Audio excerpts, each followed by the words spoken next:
Here's Jen. So, good body position, comfortable breathing, and pretty good extension. And I recall we talked about your kick. You kick after we discussed, a little flexion through the knee and generating from the hip. That actually looked good.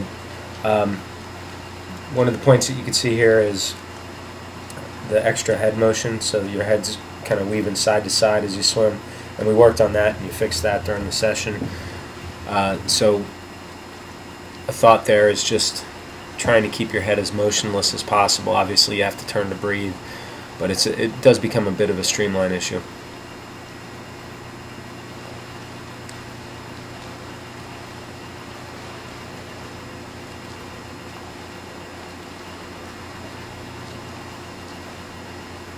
On some of the strokes, and when you get to the underwater portion here, you can see more of the underwater stuff, but on some of the strokes you finish a little early after, as you're pulling and then pushing through, or your hand actually turns a bit to the side, or it turns inward. So I believe it was more with your right arm. So if your hand turns to the side or turns inward, that means you're not really getting any grip on the water at that point. So you do want to keep your hand more or less flat relative to the back wall of the pool throughout the entire stroke until you just literally physically can't do it and you have to bring your arm around.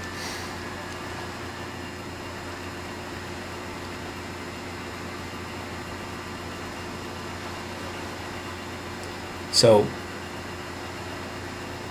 you can see the head, going a little bit to the left, a little bit to the right, and it does cause a bit of a wobble in the rest of your body.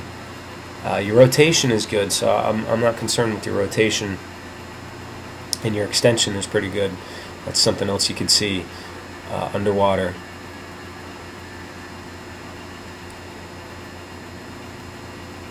One thing you could work on with extension, provided your flexibility is not an issue, is on your right arm. Try to close down the space between your shoulder and your head when you're extending forward. Yeah, definitely. It's like you're pulling your head to the side on each thing. That's gonna make some difference.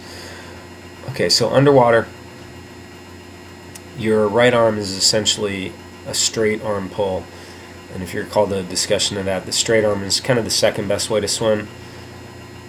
Your left arm is a mostly straight arm with a little bit of the elbow slipping, or the elbow leading the stroke back. There's a freeze frames or single frame shots at the end of the video where you can really see it, or you can just kind of slow this down and watch over and over. But ultimately what you want to get to is the high elbow catch. That's for triathlon distance swimming. It's the most effective way to swim. That's where you do a lot of one arm drill, and I recall in one arm drill you were starting to get it. The doggy paddle drill might be worth your while to check out an item called TechPaddle, techpaddle.com. And that's like a forearm paddle that will help. It gives you feedback. It gives you like instant feedback on what it feels like if you're catching the water or not. So that's a tool you might consider. Yeah. So what I'm looking at with your left arm is that you're pulling pretty much straight down and back. However, when you get to about a third to a half of the way in, then your elbow's going backwards, ahead of the rest of your arm. The lines you're pulling back there, when you look at it from the front view, that's totally fine. So you're pretty much pulling straight back. So a straight line of pull is good. However, a straight arm pull is less optimal. So it's getting the straight arm pull while also getting a high elbow catch. Now here we were talking about your head.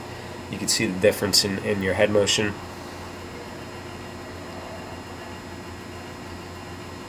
So that's much better there. And you're probably going to have to concentrate on that while you're working on it, or you've probably already been doing that.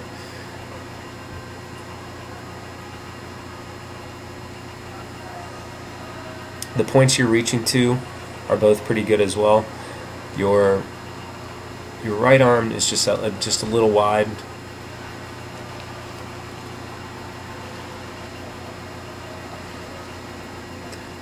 Okay, so one arm drill, this is where you can really focus on the catch technique. And you can see you're starting to get it here, because it looks like your arm sort of curves. It looks like it's, you know, cupping a barrel or something. And that's what the catch looks like. So it's an internal shoulder rotation. The elbow rotates external, hand and forearm angle down or vertical to the bottom of the pool as early as possible in the stroke. And then if you imagine that there's arrows, directional arrows coming off your hand and forearm, and the arrows are pointing backwards, your body's moving forwards. If the arrows are pointing down, which is more the case with the first third of a straight arm pull, then not really pulling you forward. Hope that makes sense. Focus on the high elbow just with my regular swim as well.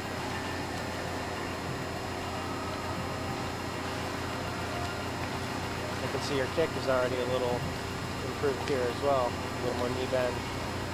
So that's good.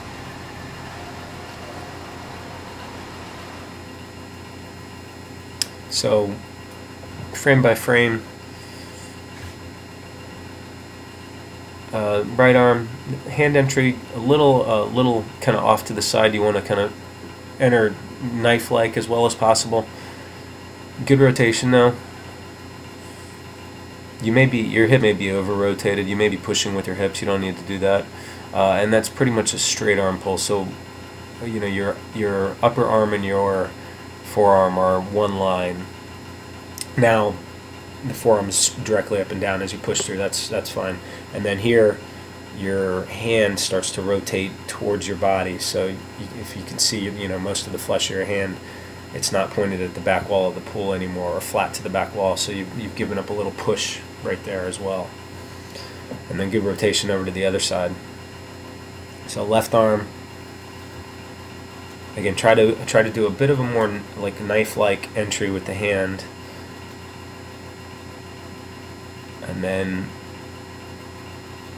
upper arm, forearm, one line when viewed from the side again. So mostly a straight arm pull here.